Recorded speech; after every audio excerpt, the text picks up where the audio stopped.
પાટીદારના ઇતિહાસની વાત આવે એટલે સાહેબ એમ કહેવાય કે સિદ્ધરાજ જયસિંહ છે એ 1800 પરિવારને પંજાબમાંથી ગુજરાતમાં લઈ આવે અને ખેતીવાડી અને પશુપાલન, ખેતીવાડી અને પશુપાલન એમ કહેવાય કે બેની શરૂઆત થાય.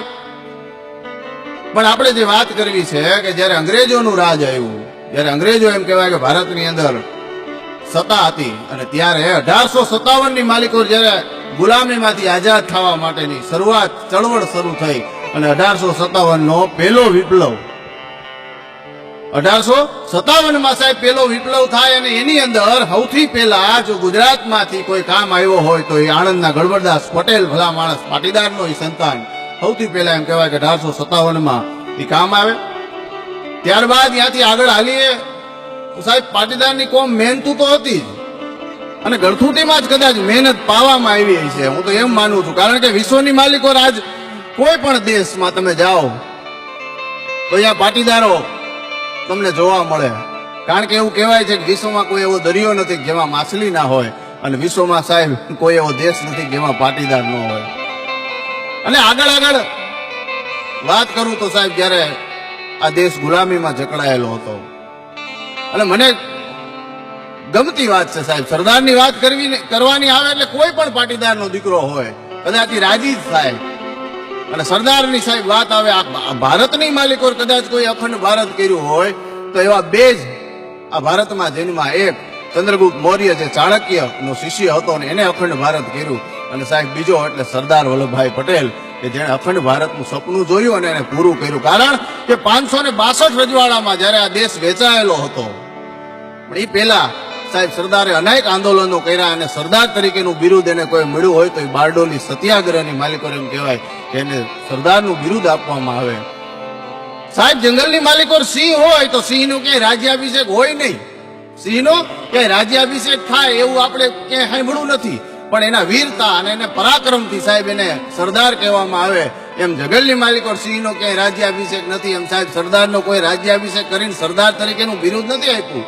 પણ એની સુરવીરતા અને એની વીરતા, એની બુદ્ધિ કુનેથી સાહેબ એને સરદાર તરીકેનું બિરુદ આપવામાં આવ્યું.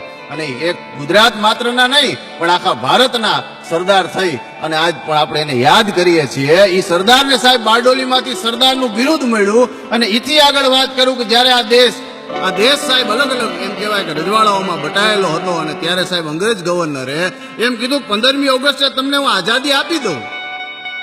પણ મને એમ લાગે છે કે આ 15 વર્ષે આ દેશ એક નહીં થાય. અને સાહેબ ત્યારે એમ કહેવાય કે સરદાર પટેલ એટલું બોલ્યા હતા કે 15 વર્ષ નહીં, હું 15 મહિનામાં દેશને એક કરી બતાવીશ. અને સાહેબ એમ કહેવાય કે 15 મહિના નહીં પણ કાંઈક 12 કે 13 મહિનાની અંદર 562 રજવાડા છે એને એક કરે. અને એક કરે ત્યાંથી આગળ વાત તમામ રાજાઓએ જેટલા હતા એને પ્રેમથી આપી દીધા. પણ સાહેબ બે રજવાડા એવા હતા, એક જુનાગઢ અને એક હૈદરાબાદ. એ નિજામ અને નવાબ છે એ કોઈ રીતે એમ કહેવાય કે માને નહીં. જ્યારે માને નહીં એટલે સાહેબ એને અહીંયા બુદ્ધિ નથી વાપરી, અહીંયા પોતાની તાકાત પણ બતાવી છે.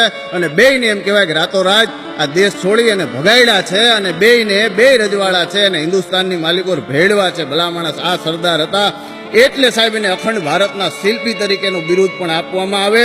અને એથી આગળ કે મને એક ગમતો પ્રસંગ છે સાહેબ કે બરોબર જ્યારે એ ગૃહ વડાપ્રધાન બની ગયા, ગૃહ વડાપ્રધાન બન્યા પછી જ્યારે ગોવા, દીવ, દમણ અને એ જ્યારે એમ કહેવાય કે ભારતમાં હતા ને એ પોર્ટુગીઝના રાજમાં હજી આઝાદ નહોતા થયા, એને ભેળવવાના હતા. અને ત્યારે એક મિટિંગ બેહે અને મિટિંગની અંદર એમ કહેવાય કે સરદાર સાહેબ બેઠા હતા, એ ચર્ચાઓ ચાલતી હતી.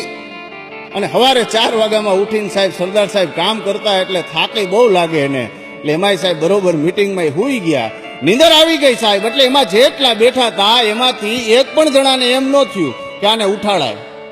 કારણ કે એની હિંમત નહોતી, આ તો હાવ જ સાહેબ હૂતો હોય એને કોણ ઉઠાડે. એટલે સાહેબ કોઈની હિંમત ન આવેલી. પણ એના અંગત એક સેક્રેટરી હતા, એને હળવેક દિન કાનમાં જઈ અને સરદારને એટલું કીધું કે સાહેબ આપ આરામમાં છો, આપ સૂઈ ગયા છો અને ચર્ચા ચાલુ છે. એટલે સરદારે એટલું જ કીધું કે અત્યાર સુધીમાં શું થયું, હું હૂતો તો એમાં થયું શું? એ કે ચર્ચા ચાલતી હતી. એ કે ચર્ચા જ કરી છે ને? તો કે હા, ભેળવવાનું હોય ને તેથી કેજો, હું 10 દીમાં ભેળવી દઈ, બાકી આવી ચર્ચા હાટું થઈને મારી નીંદર ન બગાડો. ભલા આ સરદાર હતા. અને અત્યારની વાત કરવામાં આવે તો સાહેબ આજના કેવાતા અમુક રાજકારણીઓ છે, એને કરોડો રૂપિયા સાહેબ એના બેંક બેલેન્સ નીકળે, એના એકાઉન્ટમાં નીકળે, એની અનેક પ્રોપર્ટી નીકળે સાહેબ, પણ ભારતના નાયબ વડાપ્રધાન તરીકે જ્યારે સરદાર પટેલ હતા અને પોતાનું મૃત્યુ થાય, જ્યારે એનું મૃત્યુ થાય ત્યારે સાહેબ એના એકાઉન્ટમાંથી પૂરા 300 રૂપિયા નો નીકળે. ભલા માણસ, આ આપણા ગૃહ વડાપ્રધાન હતા, અને કેમ ભૂલી શકાય? અને આ પાટીદારની વાત હું જે કરતો હતો એમાં આ બે એવા સપૂતો થયા, એવા ભોજરામ બાપા સાહેબ એવા સંત થયા કે જેણે ભગવાનને એમ કહેવાય કે નીચે લઈ આવ્યા. એવા એક સંત ભોજરામ બાપા પાટીદારમાં જન્મા. અને આગળ મને કોઈ એમ પૂછે કે ભાઈ પાટીદારો પાસે એટલા બધા રૂપિયા કેમ છે, તો મને આવડત મુજબ હું એમ એટલું 100% કહી શકું કે સાહેબ વર્ષોથી પાટીદારો છે એ જ્યારે જ્યારે ખેતી કરે, એની મહેનત આવે, એનું જે કાંઈ અન્ન પાકે એ સૌથી પહેલા ખળાની અંદર આવે, કે જ્યાં એક અન્ન એકઠું કરવામાં આવે. જ્યાં અન્ન એકઠું થાય એ એકઠું થયેલા અન્નમાંથી સૌથી પહેલા જેટલા એમ કહેવાય કે જે અમુક વર્ણો છે એ સૌથી પહેલા લઈ જાય, એ માગવા આવે. એટલે સાહેબ એને પાટીદારો 2 હાથે આપી દેતા હતા અને પછી પોતાના ઘર ભેગું કરે.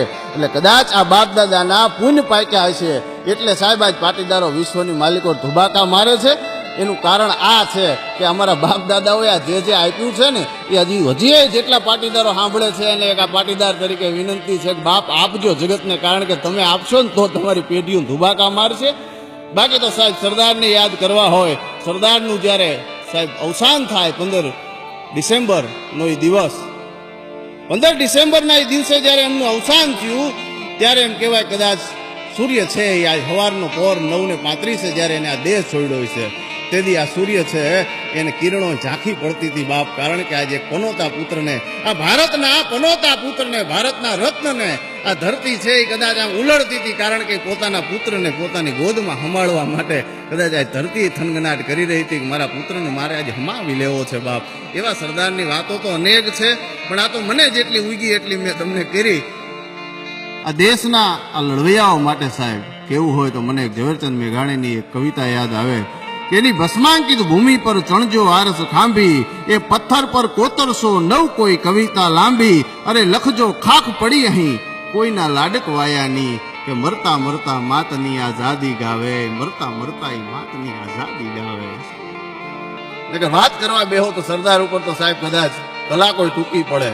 એવા સરદાર અખંડ ભારતના જ્યાં સુધી આ સૂર્ય અને ચંદ્ર રહે ત્યાં સુધી સાહેબ આ સરદારનું નામ અમર રહે. એક પાટીદાર નહીં પણ સાહેબ ભારત આખાના નાનામાં નાના માણસથી લઈ અને બાળકથી લઈ અને એમ કહેવાય કે મોટા સુધી સરદાર કાયમી માટે સાહેબ જીવતા રહે.